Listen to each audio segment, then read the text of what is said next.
Aku ingin kelas ini banyak hiasan dan fisik. Aku juga ingin kelas ini ramah dengan suasananya.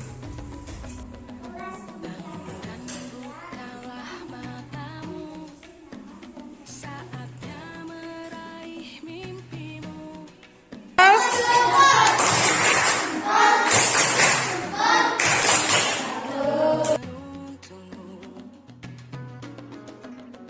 Sadarilah masa berganti, tantangan kan kita. Ini adalah kelas impian kalian.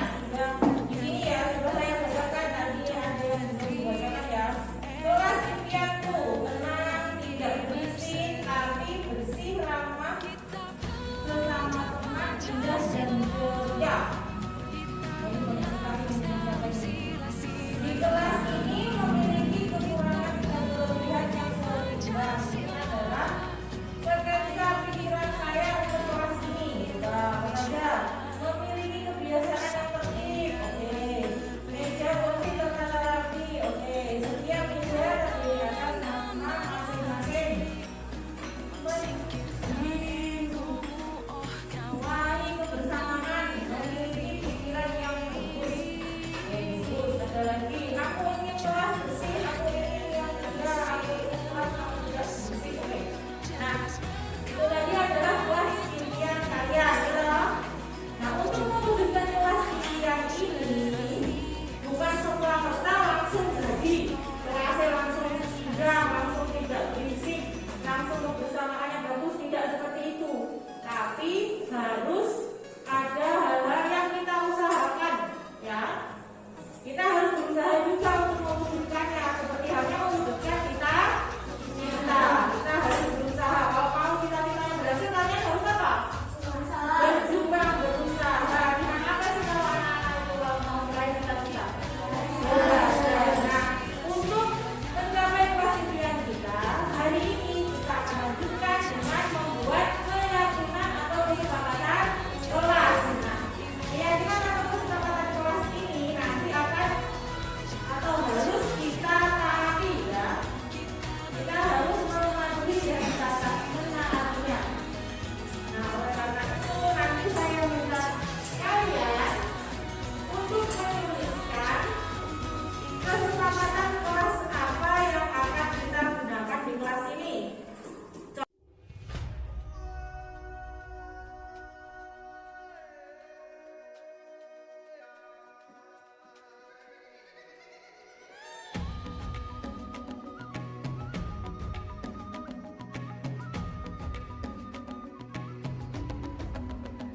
Bangun dan bukalah matamu, saatnya meraih mimpimu. Arahkan pandangan ke depan, Tuhan kan menuntunmu. Sadarilah Ini masa adalah berganti, kesepakatan atau keyakinan kelas yang telah kalian buat. Setelah membuat kesepakatan kelas atau keyakinan kelas ini, tangan untuk kita harus bisa mentaatinya. Keyakinan kelas atau kesepakatan kelas ini harus kita yakini bersama, harus kita sepakati bersama untuk bisa mewujudkan kelas impian kalian, ya, seperti itu. Nah, bagaimana? Sekiranya ada yang perlu ditambahkan atau perlu ada yang dikurangi? Ya, berarti kita sudah sepakat ya? Sepakat. Oke, nah. Deal? Sepakat? Kalau kalian sudah sepakat, kalian sudah sepakat? Ayo. Coba, sepakat? jadilah generasi emas, cerdas berkarakter itu kita. Berjuang dan harus berani, kita terus torehkan prestasi. Bismillahirrahmanirrahim. Assalamualaikum warahmatullahi wabarakatuh.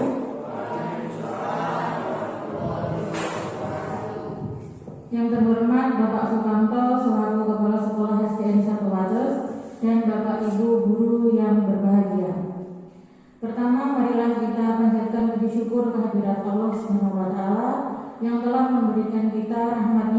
sehingga kita bisa berkumpul pada siang hari ini dalam keadaan sehat walafiat.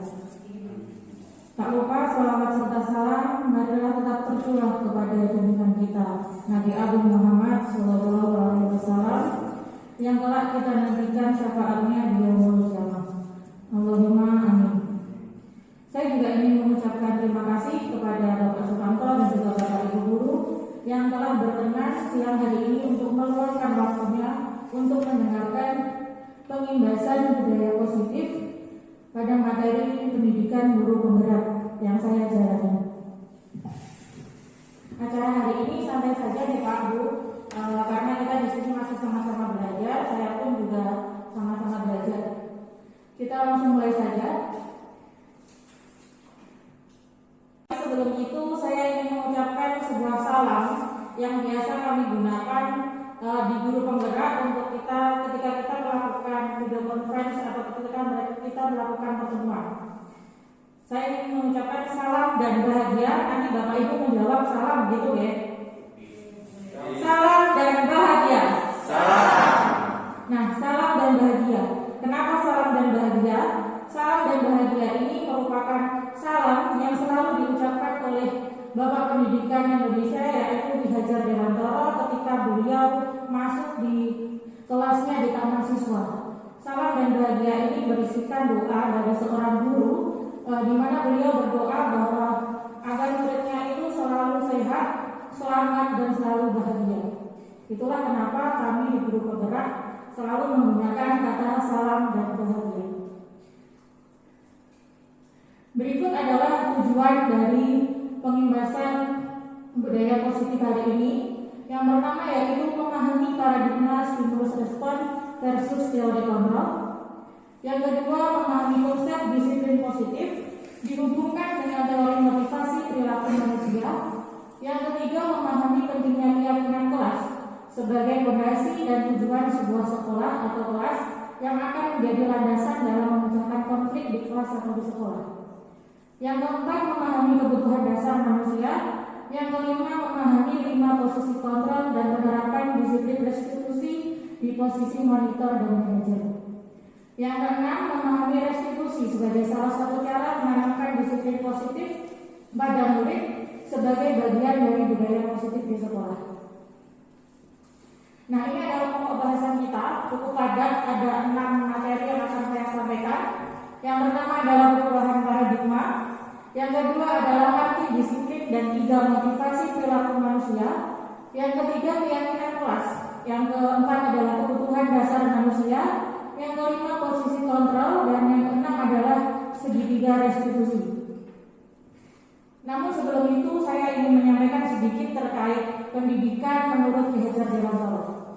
Pendidikan dan pengajaran merupakan usaha persiapan dan persediaan untuk segala kepentingan hidup manusia, baik dalam hidup bermasyarakat maupun hidup berbudaya dalam arti yang seluas-luasnya.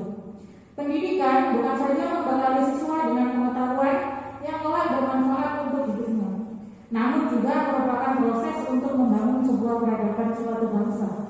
Sehingga pendidikan ini merupakan landasan atau fondasi untuk membangun sebuah peradaban suatu bangsa. Nah, adapun tujuan pendidikan menurut Ki Hajar Dewantara adalah menuntun segala kodrat yang ada pada anak agar mereka dapat mencapai keselamatan dan kebahagiaan yang setinggi-tingginya, baik sebagai manusia maupun sebagai anggota masyarakat. Nah, di sini adalah tugas kita, yaitu menuntun anak sesuai dengan kodratnya. Kodrat di sini ada 2, yaitu kodrat alam dan juga kodrat zaman. Di mana kodrat alam ini melingkupi lingkungan sekitar anak, serta kalau anak-anak kita kan sekolah dasar, otomatis anak-anak ini masih senang bermain ya. Nah, kita harus menyesuaikan pembelajaran sesuai dengan mereka. Kita harus bisa membuat pembelajaran yang menyenangkan bagi anak didik kita. Nah, pada kodrat zaman tentu saja kita sekarang berada di era digital 4.0, sehingga kita harus menyesuaikan pembelajaran kita sesuai dengan teknologi dan perkembangan teknologi saat ini untuk bisa membentuk anak-anak yang memiliki kita membentuk anak yang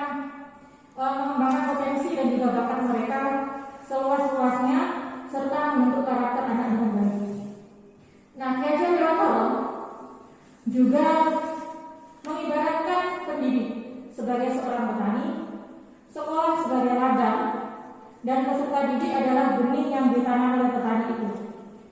Seorang petani yang menanam padi misalnya, petani ini hanya dapat menuntun tumbuhnya padi. Nah, untuk menuntun tumbuhnya padi ini, petani bisa memperbaiki kondisi tanah misalnya, memberi pupuk, memberi air, membasmi hama. Seperti itu juga tugas kita. Tugas kita hanya menuntun tumbuhnya anak ini agar mereka bisa mengembangkan potensi dan juga bakat mereka serta karakter mereka. Karena sebetulnya anak-anak ini sebenarnya bukanlah selembar kertas kosong, melainkan selembar kertas yang dimana sudah ada tulisan-tulisan namun masih samar-samar. Itulah tugas kita sebagai pendidik, membantu anak-anak ini menebalkan tulisan itu sehingga mereka bisa memiliki potensi dan karakter yang baik. Nah, untuk melakukannya, salah satu hal yang perlu kita lakukan adalah dengan membangun budaya positif di sekolah. Nah, budaya positif adalah nilai-nilai, gagasan, tindakan, dan karya-karya baik dalam kehidupan. Budaya positif di sekolah ini merupakan nilai-nilai, keyakinan, dan kebiasaan baik di sekolah yang tentu harus berpihak pada anak, sehingga murid dapat mengembangkan dirinya menjadi pribadi yang kritis, penuh hormat, dan bertanggung jawab. Saya yakin kita di sini sudah mengembangkan budaya positif sebenarnya. Misalnya ketika anak-anak melakukan pembiasaan di pagi hari berdoa sebelum melakukan aktivitas, itu adalah termasuk budaya positif. Atau kita anak-anak sudah mau membuang sampah pada tempatnya, misalnya seperti itu. Atau anak-anak yang memakai masker atau mentaati protokol kesehatan, itu adalah juga termasuk budaya positif yang sudah ada di sekolah kita. Nah, untuk membangun budaya positif ini, sekolah perlu untuk menyediakan lingkungan positif, aman dan nyaman bagi murid, untuk agar mereka mampu untuk berpikir, bertindak dan mencipta dengan merdeka, mandiri dan bertanggung jawab.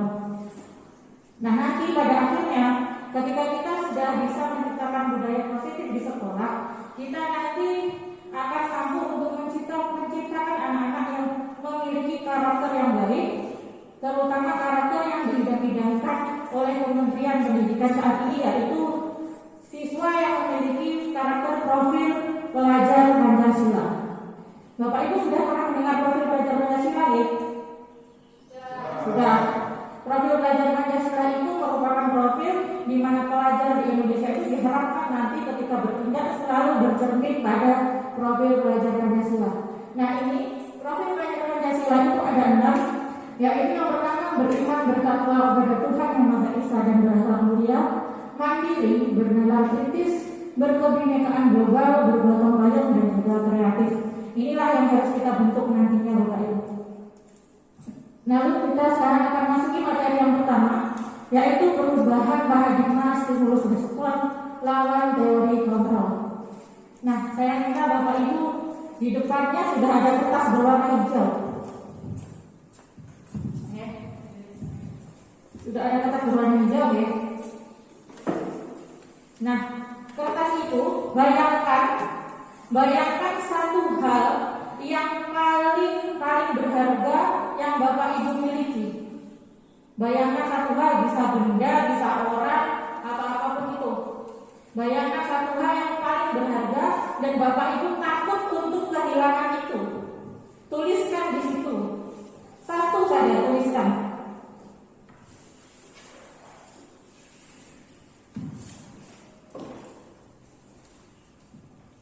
Sudah? Sampun? Apa masih berpikir-pikir? Karena terlalu banyak yang berharga mungkin. Sudah Bu Eda? Ini yang belajar di sekolah atau boleh? Oh, boleh yang di rumah boleh. Yang pokoknya yang paling berharga. Misalnya emas boleh, atau keluarga juga boleh. Pasti kan takut kalau kehilangan keluarga biasanya. Monggo, sudah? Oke. Nah, sekarang adakah yang menjadi sukarelawan? Saya butuh 2 orang untuk menjadi sukarelawan terkait apa yang sudah Bapak Ibu tulis itu tadi. Pak Rafiq. Bapak Rafiq, oke, monggo Pak Rafiq, silakan. Monggo Pak. Kita beraktif depan sini. Monggo Pak Rofi bisa menunjuk satu temannya mungkin? Tuh, Buena, monggo.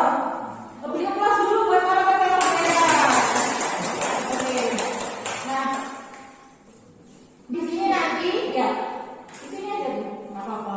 Nah, di sini nanti yang satu berperan untuk mempertahankan apa yang beliau punya itu.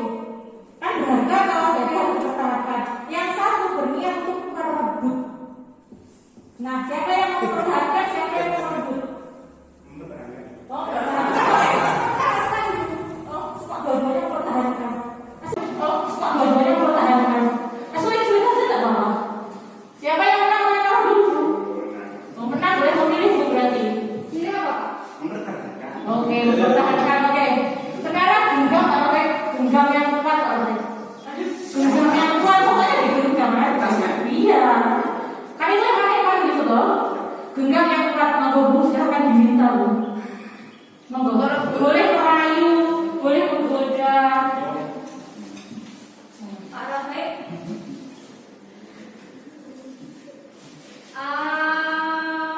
coba Pak, tangan Anda seperti ini.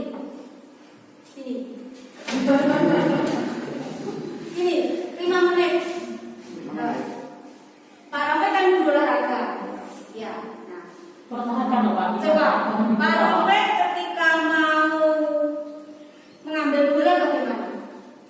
Bolanya di bawah itu. Nah, coba silakan diambil. Ibaratkan ini bola. Ini bola. Coba Pak Rafiq saya bulatnya. Kemudian bagaimana Pak Rafiq mengambil bola itu? Silakan diambil. Nah, keduanya kan bisa menggunakan tangan dua dan tangan satu. Ini permintaan muridnya tangan dua Pak. Silakan diambil. Tangan dua ya. Ya.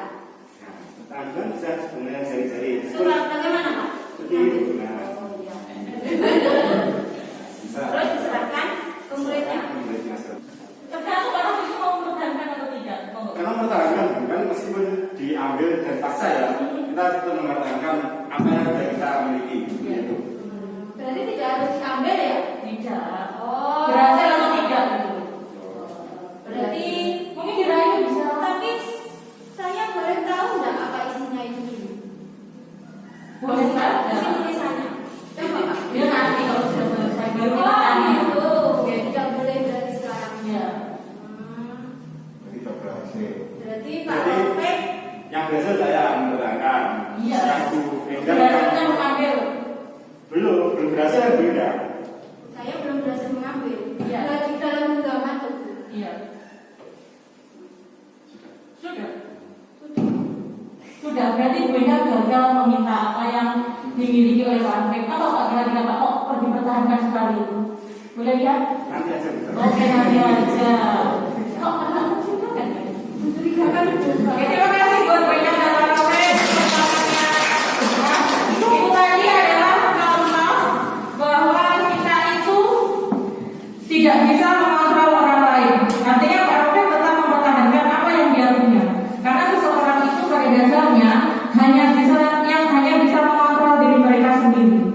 Seperti itu. Itu adalah contoh dari teori kontrol diri di mana Pak Rafiq mampu untuk mempertahankan apa yang dia miliki meskipun Wena sudah melakukan berbagai cara seperti tadi. Nah, kita masuk ke miskonsepsi dari teori kontrol. Yang pertama adalah ilusi guru mengontrol murid.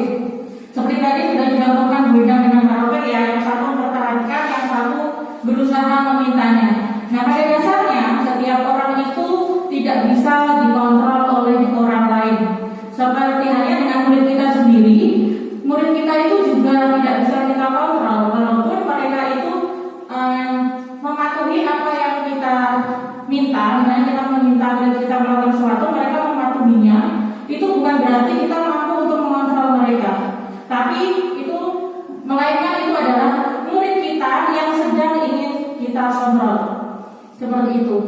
Meskipun itu tidak mereka sukai, mereka misalnya tetap saja menurutinya. Itu artinya mereka ingin kita kontrol, bukan kita yang berhasil mengontrol mereka.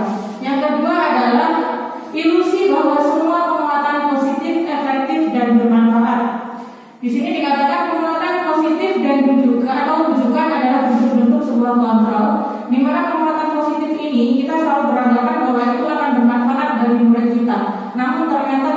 demikian Bapak Ibu.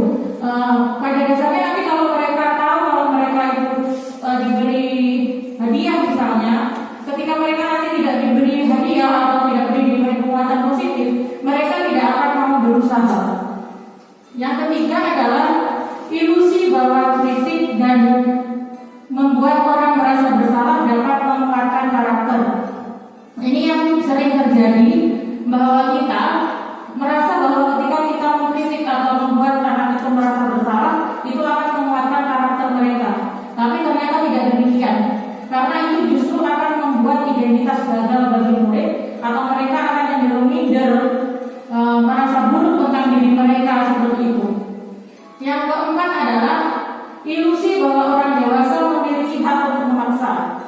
Kita selalu yakin bahwa atau percaya ya, bahwa kita sebagai orang dewasa bertanggung jawab terhadap murid-murid kita untuk membuat mereka itu untuk melakukan hal-hal tertentu, melakukan hal-hal baik terus.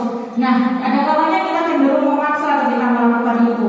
Nah, kita tidak boleh melakukannya Bapak Ibu, karena perilaku memaksa ini nantinya akan berdampak kurang baik untuk jangka waktu panjang, karena akan bisa menimbulkan dendam misalnya, sehingga ada rasa permusuhan yang akan terbentuk. Nah, ini adalah tabel dari perubahan stimulus respon versus teori kontrol, di mana pada stimulus respon ini kita mencoba mengubah orang agar berpandangan sama dengan kita. Jadi misalnya Bu Winda punya pandangan A, Bu Winda berpikir bahwa saya juga harus berpandangan yang sama dengan Bu Winda, padahal belum tentu seperti itu. Nah, kalau teori kontrol, kita berusaha memahami pandangan orang lain tentang dunia. Jadi kalau saya punya pandangan A, mungkin Pak Hadi punya pandangan B, mungkin Bu Winda punya pandangan C, sehingga nanti bisa disatukan atau bisa berkolaborasi. Lalu perilaku buruk dilihat sebagai suatu kesalahan, itu pada stimulus respon. Kalau di teori kontrol, semua perilaku memiliki tujuan. Untuk ini nanti kita bahas, ada pembahasannya di belakang. Orang lain bisa mengontrol saya, itu di stimulus respon. Kalau di teori kontrol, hanya Anda yang bisa mengontrol diri Anda. Seperti sudah dicontohkan Bu Ena dengan Arul tadi. Nah, saya bisa mengontrol orang lain, itu di stimulus respon. Kalau di teori kontrol, Anda tidak bisa mengontrol orang lain. Kalau di stimulus respon juga, pemaksaan ada saat bukan gagal. Jadi kalau kita melakukan sesuatu, kita akan cenderung memaksa agar bujukan itu dilakukan. Lalu di teori kontrol, kolaborasi dan konsensus menciptakan pilihan-pilihan baru. Jadi kalau kita membujuk tapi gagal, atau kita menyuruh melakukan sesuatu, kita bisa membicarakannya kalau di teori kontrol itu. Nah, model berpikir menang kalah. Kalau di teori kontrol, model berpikir menang-menang. Nah, selanjutnya kita ke materi kedua, yaitu arti disiplin dan 3 motivasi perilaku manusia.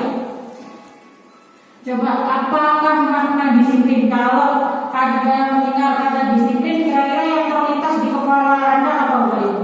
Di pikiran Anda kira-kira yang terlintas apa? Ketat. Tertib. Apalagi? Ada ketat, tertib. Sudah hanya ketat dan tertib saja. Apalagi misalnya tertib, ketat, Ada hukuman. oke, ada hukuman, misalnya seperti itu. Nah, oke, kebanyakan orang akan menghubungkan kata disiplin dengan tertib, tata tertib, peraturan, patuhan ataupun hukuman. Namun sebenarnya tidak demikian. Disiplin positif itu tidak harus dengan memberi hukuman. Hukuman itu merupakan suatu hal yang paling menjadi pilihan terakhir kita, atau bahkan kalau ada cara lain lebih baik tidak dilakukan. Nah, namun pada saat ini kata disiplin telah berubah menjadi sesuatu yang dilakukan seseorang pada orang lain untuk mendapatkan kepatuhan. Gimana ya?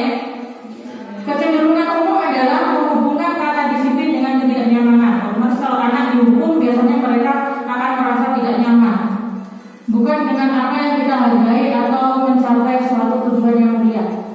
Nah, disiplin sendiri ternyata di bahasa Latin itu berarti bahasa Latinnya adalah disiplina, yang artinya belajar.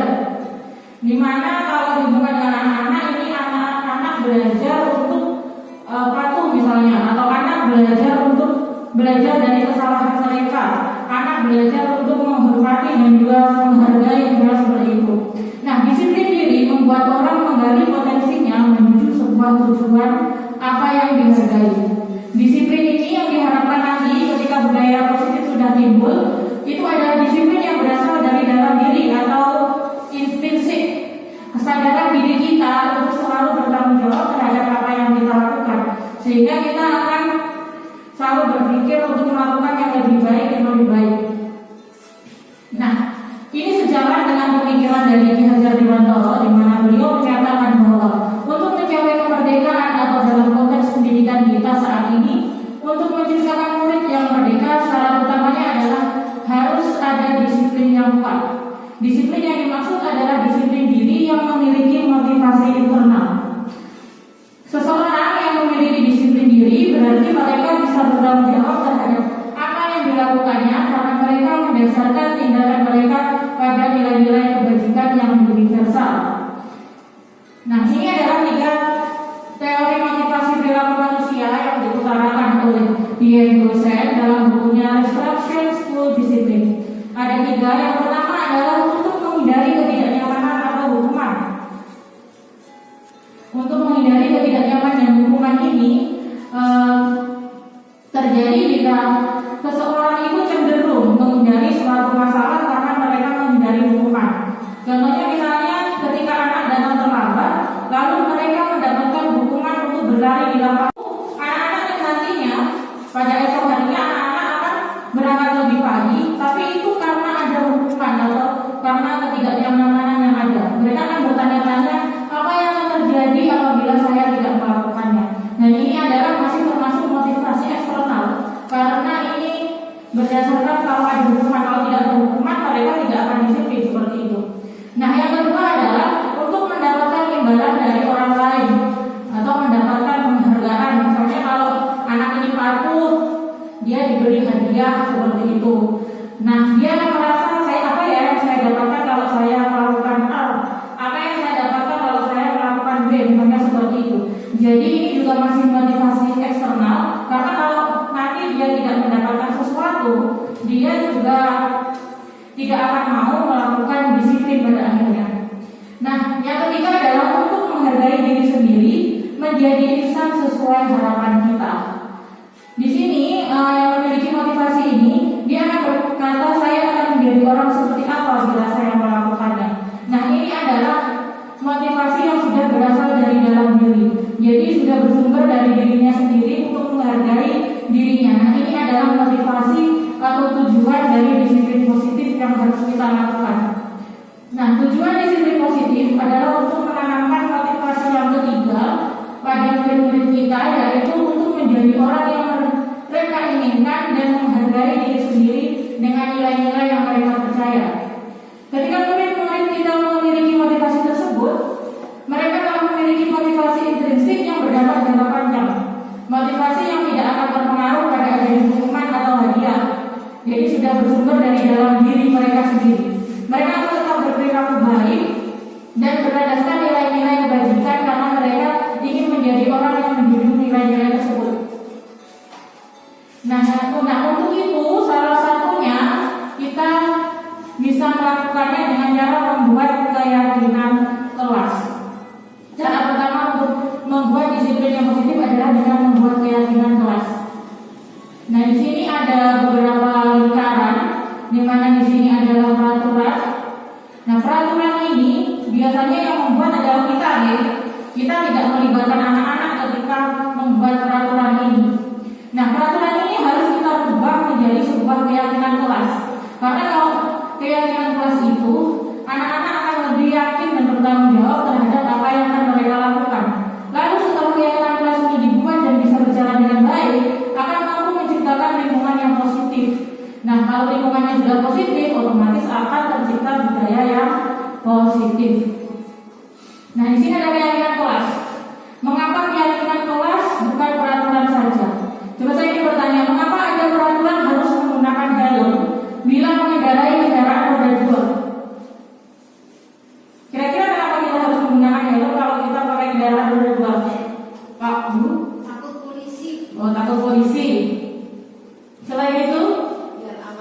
biar aman. Ada lagi? Untuk takut polisi, untuk keamanan. Lalu kalau kenapa ada peraturan 3M untuk menggunakan masker, mencuci tangan dan menjaga jarak 1 meter? Kira-kira kenapa? Sehat. Ada lagi? Tidak ada? Oke, sehat maupun keamanan, kesehatan, keselamatan juga bisa. Itu merupakan sebuah keyakinan yang kita yakini. Kita kan berpikir bahwa kalau kita pakai helm kita akan aman, nanti begitu. Nah, karena itu adalah keyakinan kita. Kalau kita pakai helm kita aman. Terus kalau kita melakukan protokol kesehatan, kita akan sehat, kita akan terhindar dari virus misalnya seperti itu. Itu adalah contoh keyakinan dari dalam diri kita sendiri. Nah, keyakinan ini lebih kuat daripada peraturan karena berisi tentang nilai-nilai kebajikan yang diyakini bersama. Keyakinan akan lebih memotivasi seseorang dari dalam dirinya. Seseorang akan lebih tergerak dan bersemangat untuk menjalankan keyakinan daripada hanya sekedar mengikuti serangkaian peraturan saja. Nah, di sini ada 2 macam kesepakatan kelas. Kira-kira yang merupakan keyakinan kelas itu yang mana? Ada 2 gambar, gambar A dan gambar B. Kira-kira yang merupakan peraturan yang mana? Atau yang keyakinan kelas yang mana kira-kira?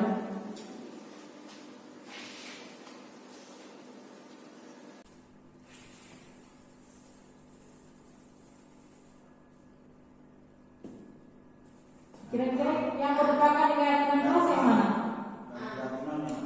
Yang keyakinan yang mana? Datang tepat waktu, mengucapkan salam, menjaga kebersihan sekolah, berdoa sebelum dan sesudah kegiatan, aktif dalam pembelajaran dan tertib. Itu? Atau kami guru dan murid yang saling menyayangi, kami murid yang semangat belajar, kami murid yang peduli dengan teman. Kira-kira yang A? Sepakat? Atau ada pendapat lain?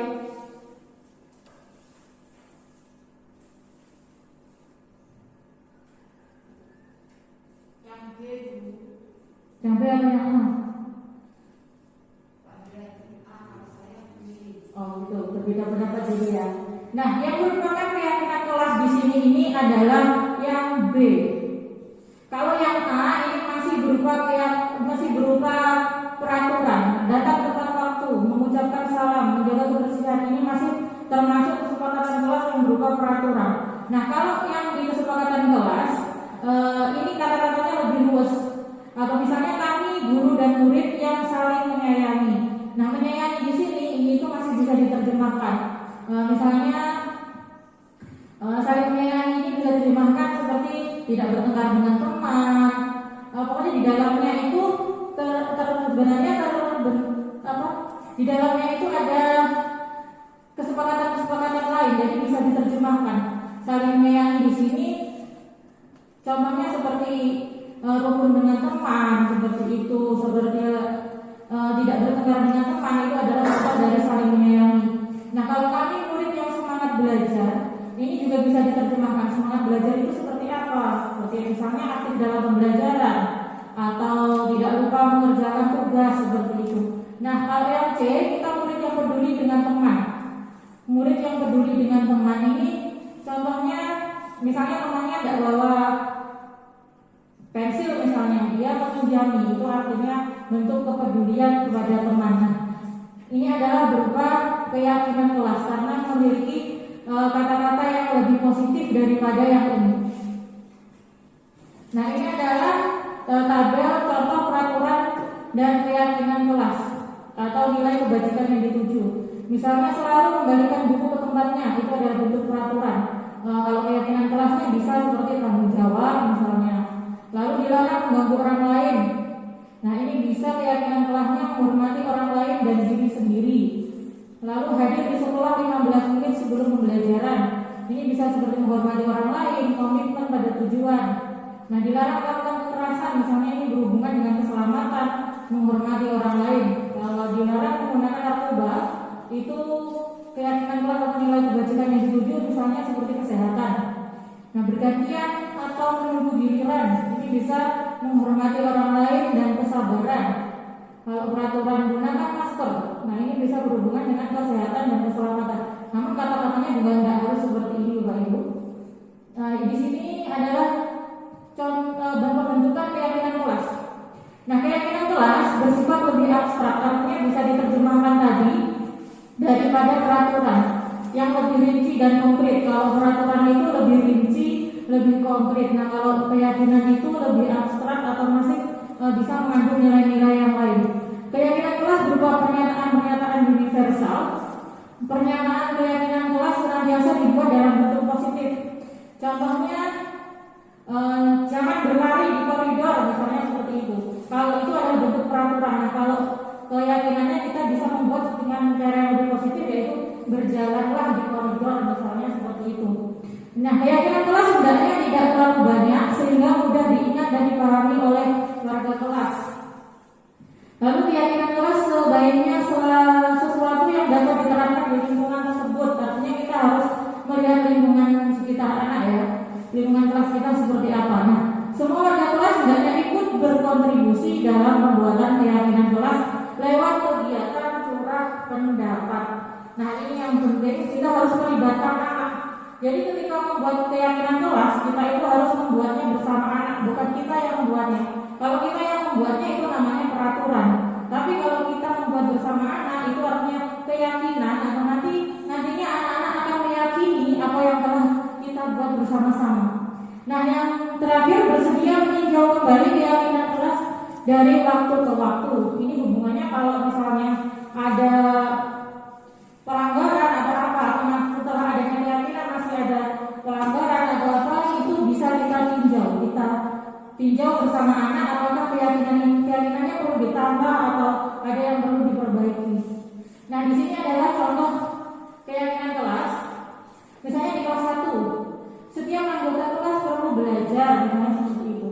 Setiap anggota kelas perlu senang. Setiap anggota kelas perlu melakukan tugas, itu contoh kalau di kelas 1. Bahasanya lebih simpel. Nah, kalau misalnya di kelas 5 itu selalu berpikir positif, senantiasa menjadi yang terbaik, percaya dan menghormati orang lain serta barang miliknya. Nah, kalau ini contoh di kelas 7 atau di SMP itu bisa lebih kompleks ya. Misalnya hormat, kami meyakini bahwa sangat penting untuk menghormati semua orang dan barang miliknya, itu terjemahnya, lalu bekerja misalnya. Nah, itu terjemahnya, lalu bekerja misalnya.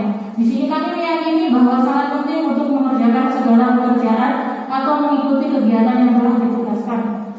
Nah, di sini ada dokumentasi ketika saya membuat keyakinan kelas dengan anak-anak beberapa waktu yang lalu. Pertama yang saya lakukan kemarin adalah meminta mereka, saya bukan langsung mengajak mereka, ayo buat keyakinan kelas, tidak seperti itu. Saya mengajak mereka untuk memikirkan kelas impian mereka seperti apa. Nah, setelah mereka tahu kelas impian mereka seperti apa, mereka menuliskannya pada selembar kertas dan membacakannya untuk teman-temannya. Kalau itu ada yang ingin kelasnya itu rapi, ada yang ingin kelasnya itu tenang, misalnya seperti itu. Nah, setelah itu baru saya menanyakan kepada mereka untuk membuat kelas impian kalian itu apa yang harus kita lakukan. Misalnya saya bertanya seperti itu, mereka menjawab, tidak boleh seperti ini Bu, tidak boleh seperti itu Bu. Nah, baru saya menjelaskan pada mereka terkait keyakinan kelas dan mengajak mereka untuk membuat keyakinan kelas bersama. Nah, dalam pelaksanaannya jujur ya, di kelas saya belum 100% anak-anak ini mematuhi semuanya. Masih ada 1 atau 2 anak karena memang belum berjalan lama, karena ini masih termasuk baru untuk anak-anak. Nah, dalam menjalankan peraturan atau keyakinan kelas, bila ada suatu pelanggaran, tentunya sesuatu harus terjadi. Untuk itu, kita perlu meninjau ulang peraturan-peraturan atau keyakinan kelas kita selama ini. Nah, penerapan terhadap suatu pelanggaran bisa dalam bentuk hukuman, konsekuensi, dan bisa juga dengan restitusi. Nah, di sini ada tindakan guru. Misalnya di sini ada contoh tindakan guru terhadap pelanggaran yang dilakukan anak. Coba ini merupakan hukuman atau konsekuensi kira-kira. Misalnya menyuruh murid mencatat saya tidak akan terlambat bagi sebanyak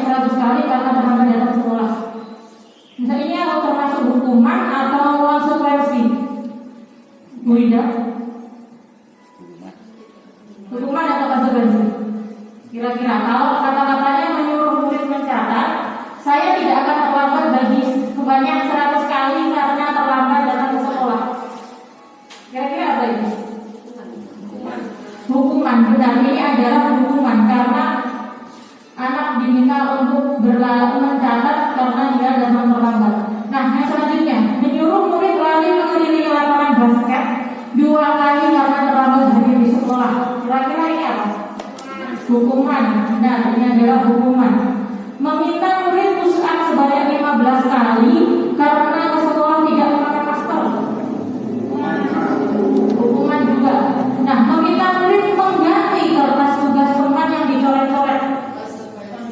Konsekuensi.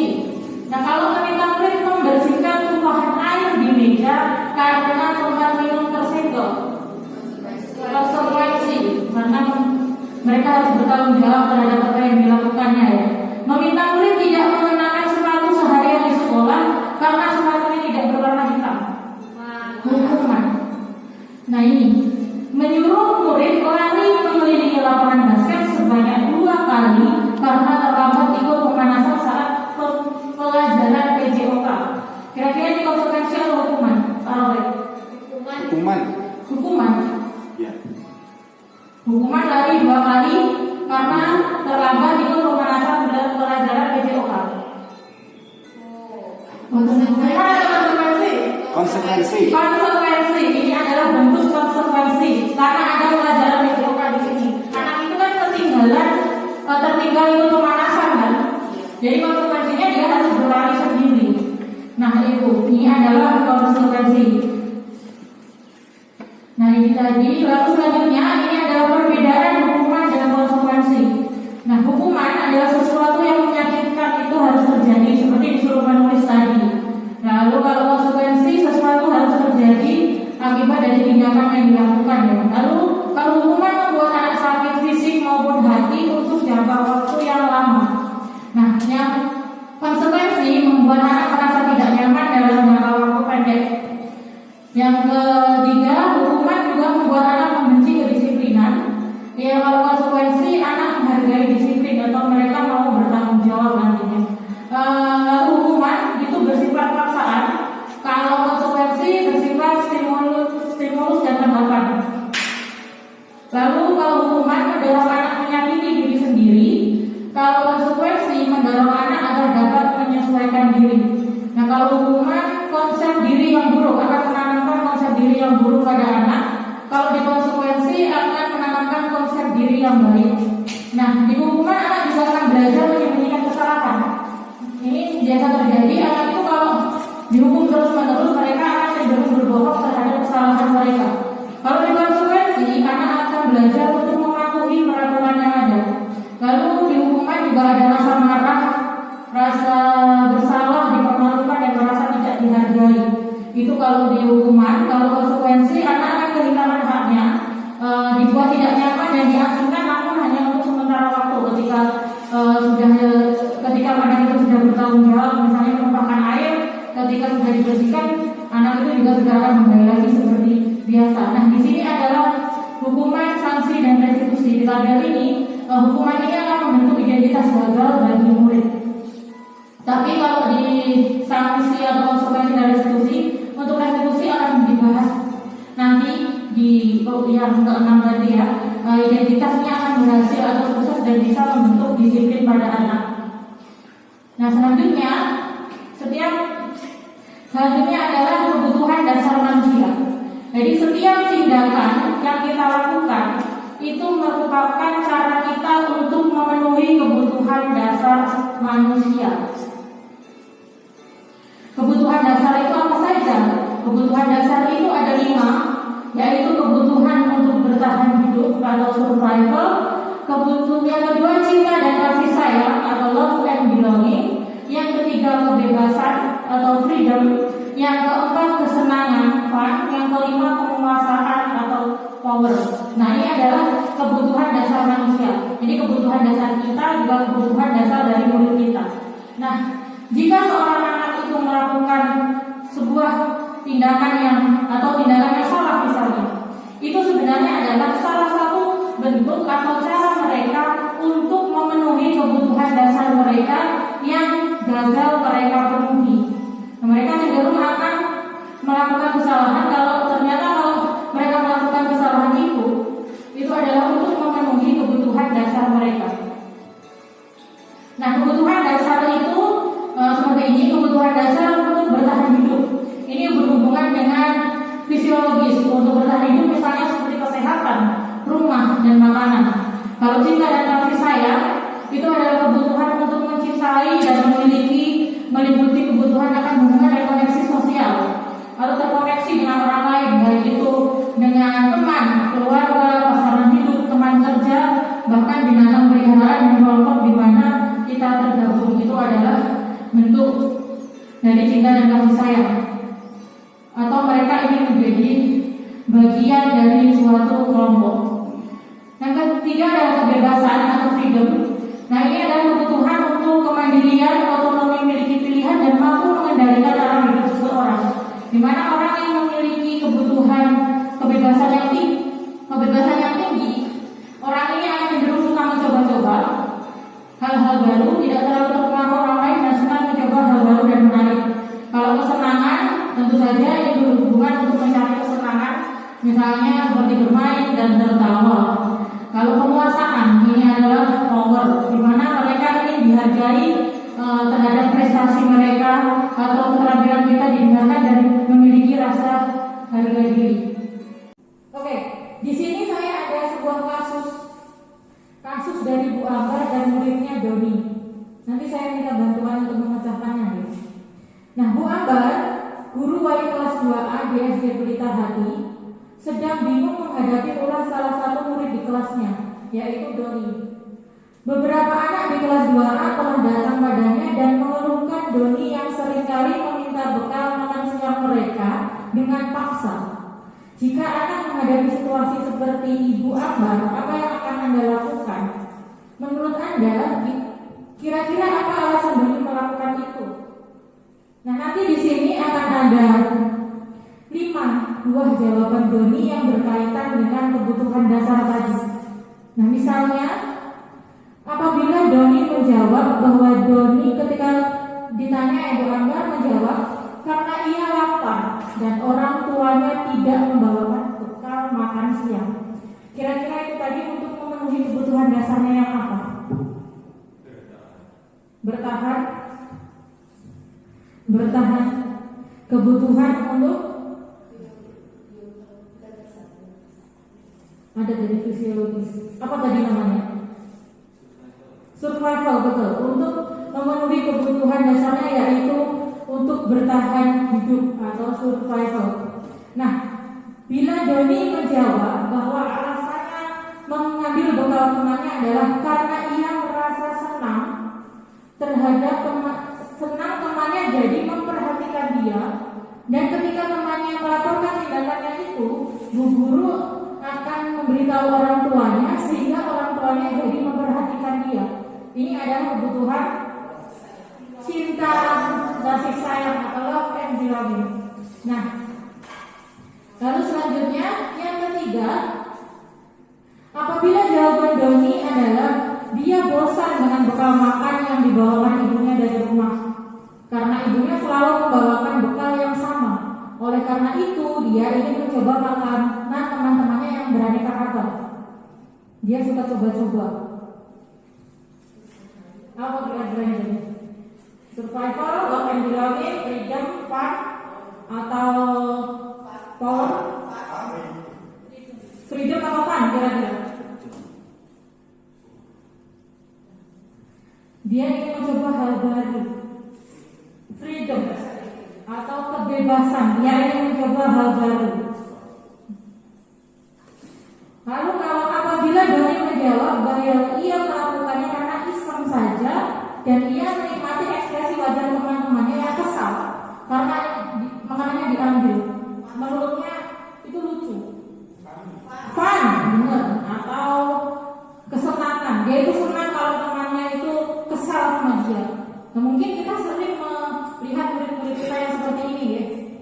Nah, ternyata itu adalah cara mereka untuk memenuhi kebutuhan dasar kesenangan mereka.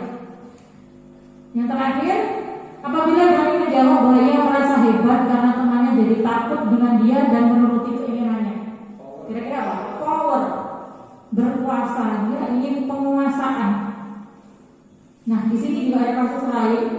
Misalnya yang pertama, ibu guru bilang aku tidak boleh bersenandung sewaktu mengerjakan tugas. Katanya kelasnya harus tenang, tidak ada suara. Padahal kan aku suka dan senang menyanyi. Kira-kira kebutuhan apa Pak Ibu?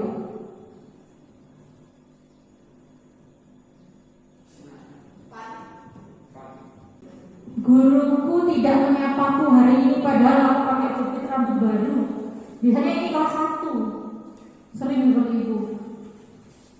Adalah kebutuhan untuk apa? Cinta dan kasih sayang, benar. Dia ingin perhatian dari ibu gurunya. Lalu aku bosan, masa belajarnya cuma gitu-gitu aja, dengerin ibu guru aja. Kira-kira apa ini?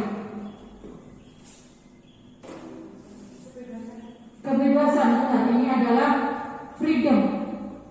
Lalu aku sebel, gambarku tidak rapi, malah ibu guru nunjukin ke teman-teman di depan kelas.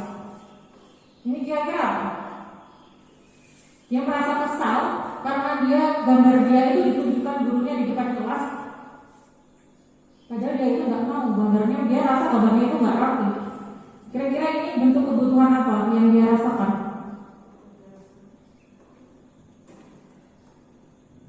Kebebasan? Ada yang pendapat lain misalnya? Aku sebel gambarku tidak rapi, malah bu guru nunjukin ke teman-temanku di depan kelas. Gambar itu milik siapa?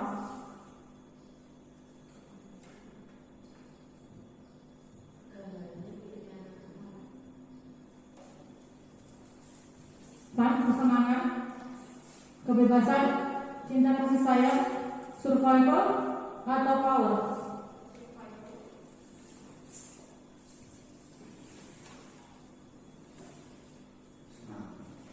Senang. Oke, ini adalah penguasaan atau power. Itu gambarnya dia. Dia merasa dia memiliki hak atas gambar itu. Tapi bu guru menunjukkannya ke temannya.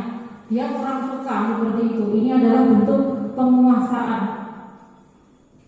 Nah, ini tadi adalah contoh-contoh dari kebutuhan dasar manusia. Nah, selanjutnya ini nanti akan berkaitan dengan 5 posisi kontrol guru.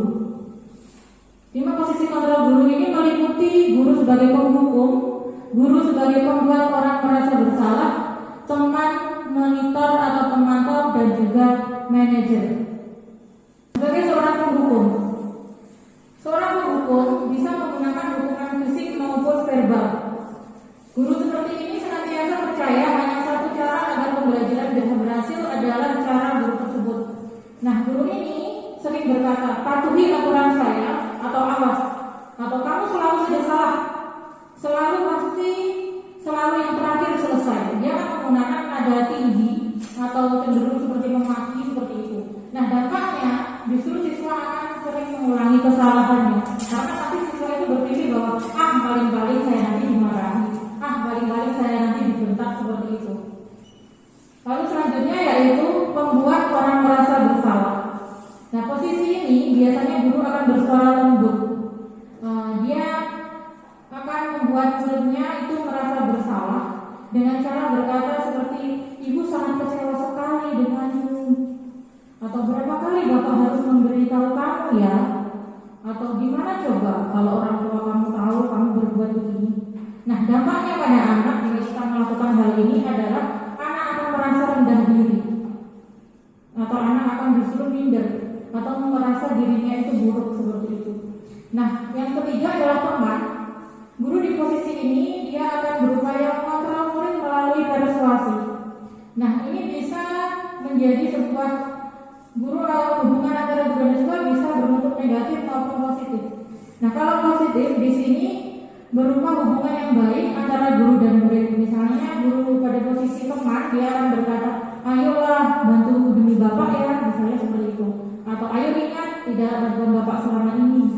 Ya sudah, kali ini tidak apa-apa, nanti ibu bantu bereskan, misalnya seperti itu.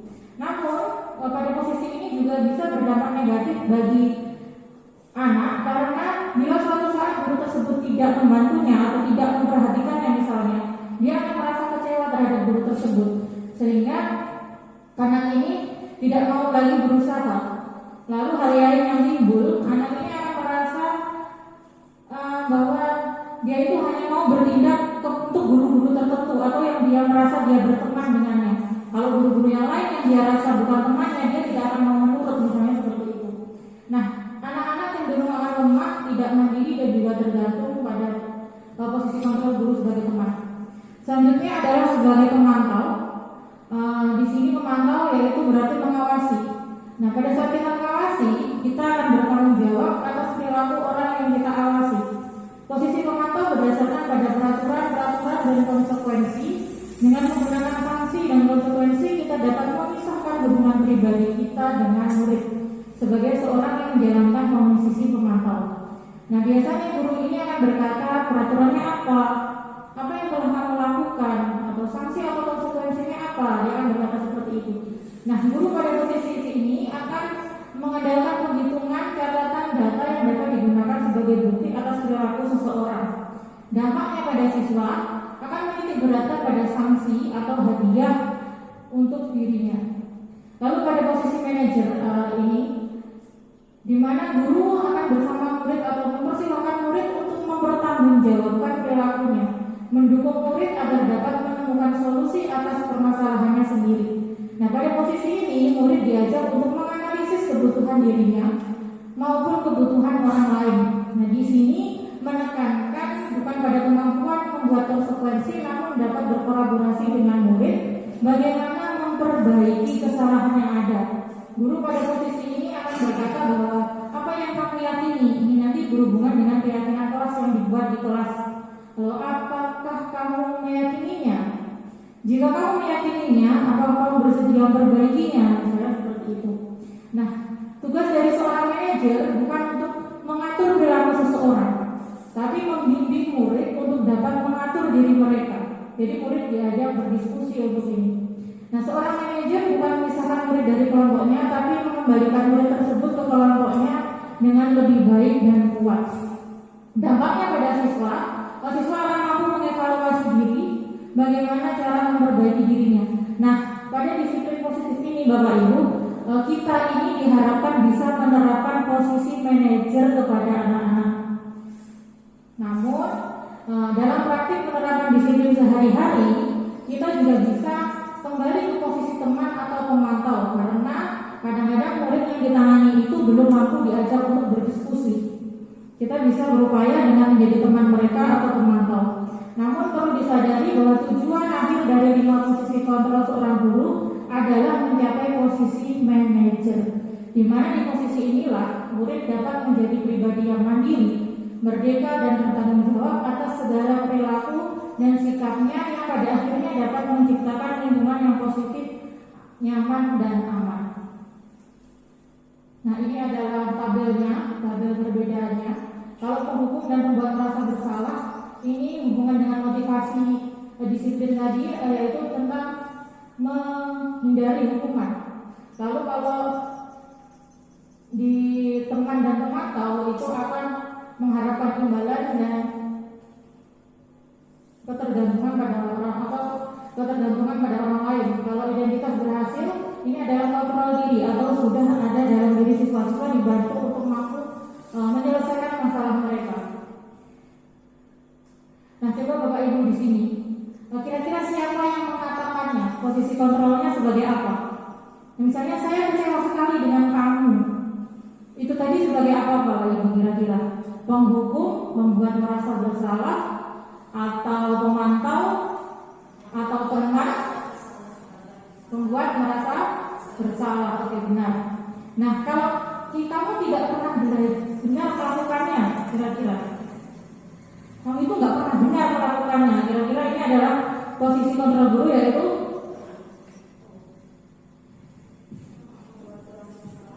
membuat orang merasa bersalah, penghukum, teman, atau manajer adalah seorang penghukum. Kamu tidak pernah benar melakukannya. Jadi gurunya merasa dia yang paling benar. Nah, masa kamu tidak mau bantu? Ingat tidak ibu pernah membantumu? Kira-kira ini apa? Teman. Bahasanya seperti ke teman. Bagaimana kamu bisa menyelesaikan masalah ini? Kira-kira ini posisi apa?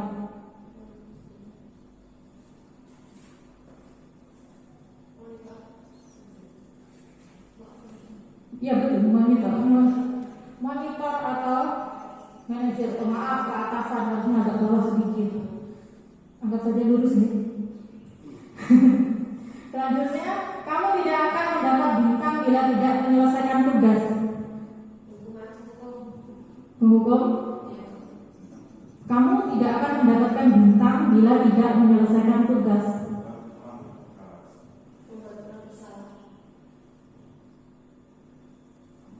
Kamu tidak akan mendapatkan bintang kalau kamu tidak menyelesaikan tugas.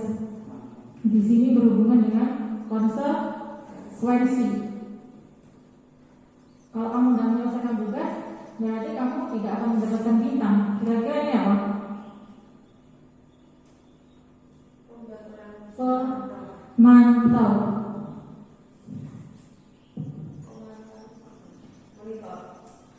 Ya. Pemantau atau monitor. Nah, berapa kali ya saya sudah mengatakan pada kamu, misalnya apa ini? Sudah berapa kali saya mengatakan pada kamu? Tapi masih kamu ulang-ulang, misalnya seperti ini apa teman? Ini contoh untuk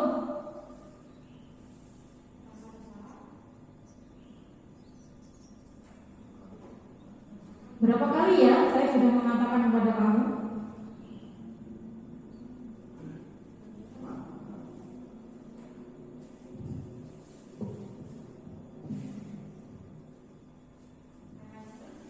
Manajer, teman, ini adalah posisi penghukum. Nah, apa rencanamu untuk menyelesaikan ini? Oke, benar, ini adalah manajer. Maaf, kok jadi tidak urut ya di sini? Kalau tampilan di sini juga jadi tidak urut.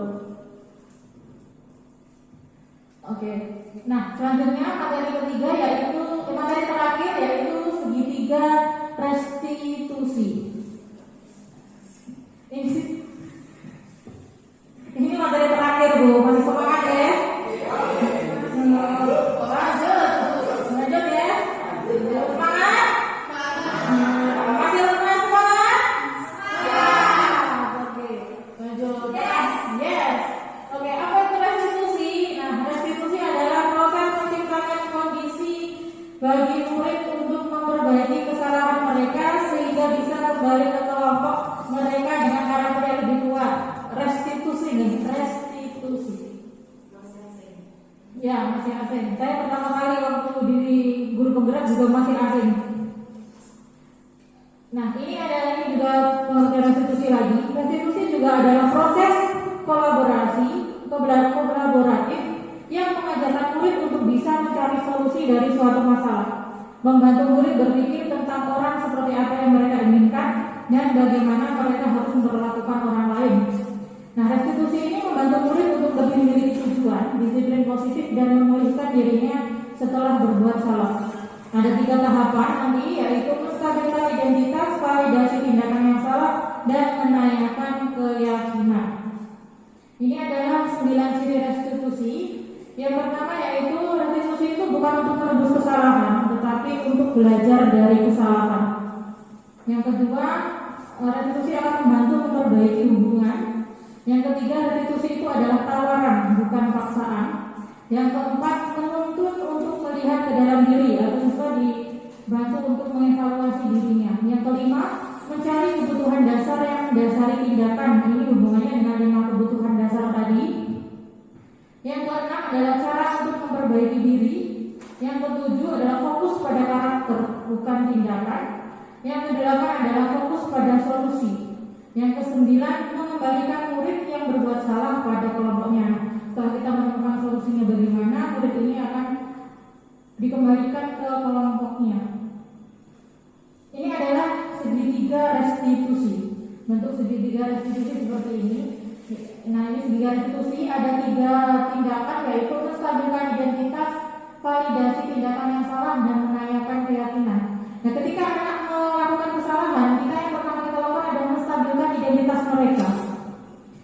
misalnya dia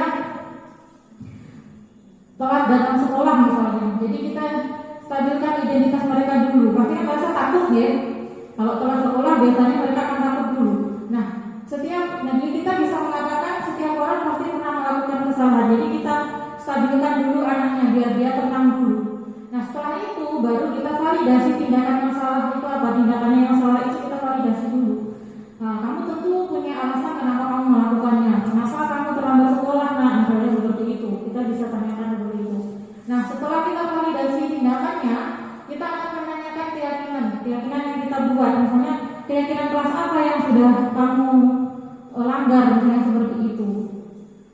Nah, kamu ingin nilai-nilai apa yang telah kita sepakati, bisa juga dengan cara seperti itu. Nah, ini untuk lebih jelasnya, menstabilkan identitas itu untuk membuat murid yang merasa gagal karena berbuat salah menjadi positif terhadap dirinya. Di sini guru biasanya akan berkata, berbuat salah itu hal yang manusiawi, tidak ada manusia yang sempurna.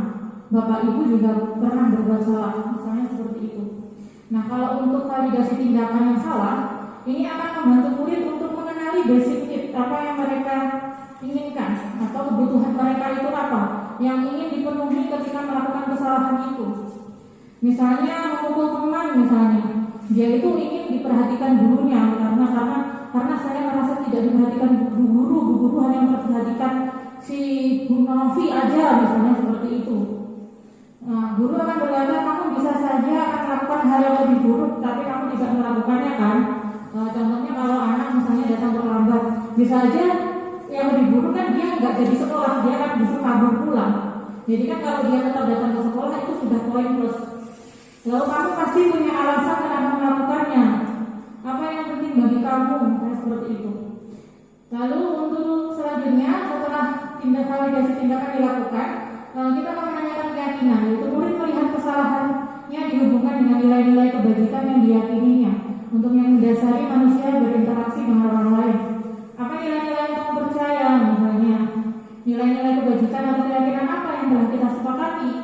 Kita ingatkan kembali terhadap keyakinan kelas yang sudah dibuat. Nah, itu tadi adalah selanjutnya setelah ini kita bisa mendiskusikan solusi apa yang bisa kita lakukan terhadap kesalahan anak itu. Baik, alhamdulillah materi sudah saya sampaikan ini tadi. Ini tadi yang terakhir adalah restitusi. Materi semua sudah tersampaikan. Mungkin ada pertanyaan Bapak Ibu atau mau memberi umpan balik mungkin. Saya tidak sampai duduk.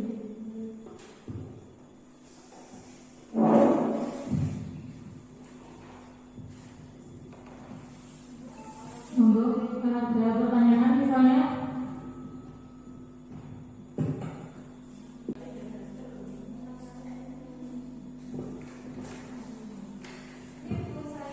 Iya. Di sini saya tidak menanyakan, ya saya hanya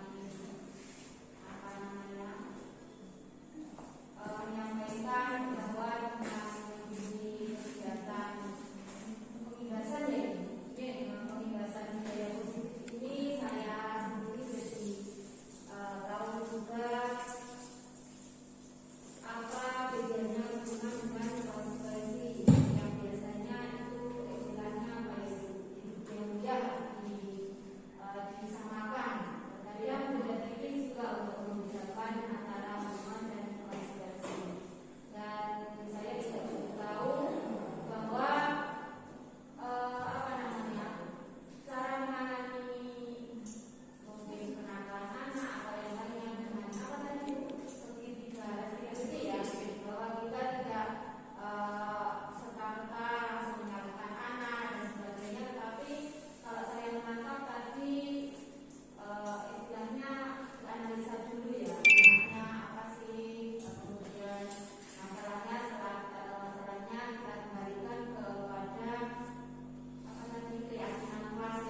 Bismillahirrahmanirrahim. Alhamdulillahirabbil alamin wassalatu wassalamu ala asrofil anbiya'i wal mursalin wa ala alihi wa sahbihi ajma'in. Amma ba'du. Para bapak dan ibu guru SDN Satu Wates yang sangat saya banggakan, puji syukur alhamdulillah senantiasa marilah kita panjatkan kehadirat Allah Subhanahu wa taala yang telah melimpahkan rahmat, taufik dan hidayahnya serta nikmat-nikmatnya kepada kita, sehingga pada pagi hari ini, pagi menjelang siang hari ini, kita dapat mengikuti acara pengimbasan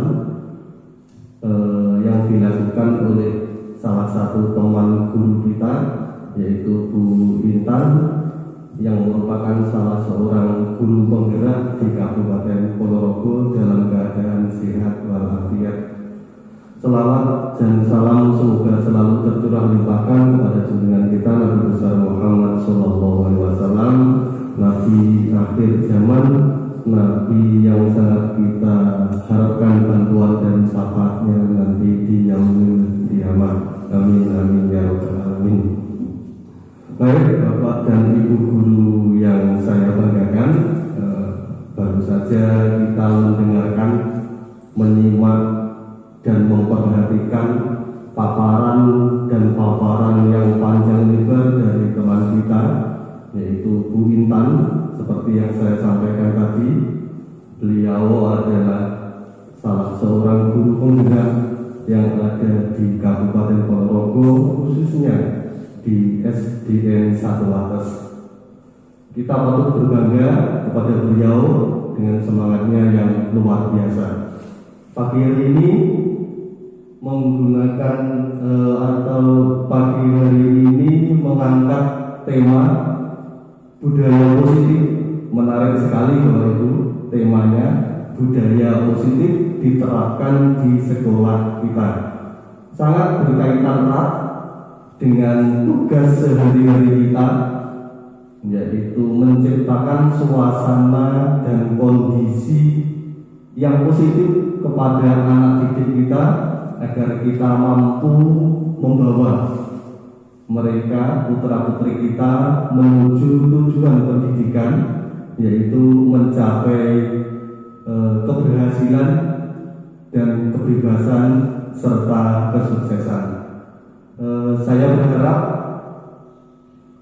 teman-teman guru semua bisa mengambil sisi positif atau menjadikan inspirasi bagi kita semua. Apa yang dilakukan oleh Bu Intan tadi sebagai salah satu upaya untuk kita sebagai guru untuk selalu belajar dan meningkatkan kapasitas kita. Saya juga berharap Bu Intan sebagai guru penggerak tidak bosan-bosan dan selalu rela untuk berbagi pengalaman, berbagi pengetahuan yang didapat dari kegiatan guru penggerak. Jadi semoga apa yang beliau dapatkan selalu ditularkan dan diimbaskan kepada teman-teman semua. Kemudian yang terakhir Bapak Ibu, saya juga berharap di SDN kita, di SDN Satu Wates, muncul Bu Intan baru. Tidak hanya Bu Intan secara fisik, tapi Bu Intan secara psikologisnya. Artinya bukan Bu Intan sebagai seseorang perempuan yang hebat, tapi juga motivasinya, semangatnya untuk selalu belajar bisa ditiru oleh teman-teman semua. Saya kira itu yang bisa saya sampaikan. Saya sampaikan terima kasih Bu Intan pencerahannya kepada teman-teman. Mohon maaf apabila ada kekurangan. Saya akhiri. Assalamualaikum warahmatullahi wabarakatuh. Terima kasih Bapak Sukamto atas masukannya, atas supportnya kepada saya dan juga teman-teman. Semoga setelah pengimbasan budaya positif ini teman-teman juga bisa melakukan atau menerapkannya di kelas masing-masing. Kita sama-sama belajar, kita sama-sama berlatih agar sekolah kita bisa menciptakan lingkungan positif dan akhirnya nanti kelak bisa membentuk budaya budaya yang positif di SDN 1 Wates ini. Untuk itu acara penindasan ini saya tutup sampai di sini. Terima kasih atas kehadirannya dan juga waktunya Bapak Ibu. Saya juga minta maaf jika dalam penyampaiannya masih ada yang kurang atau ada kesalahan ketika saya menyampaikannya. Saya tutup. Wassalamualaikum warahmatullahi wabarakatuh.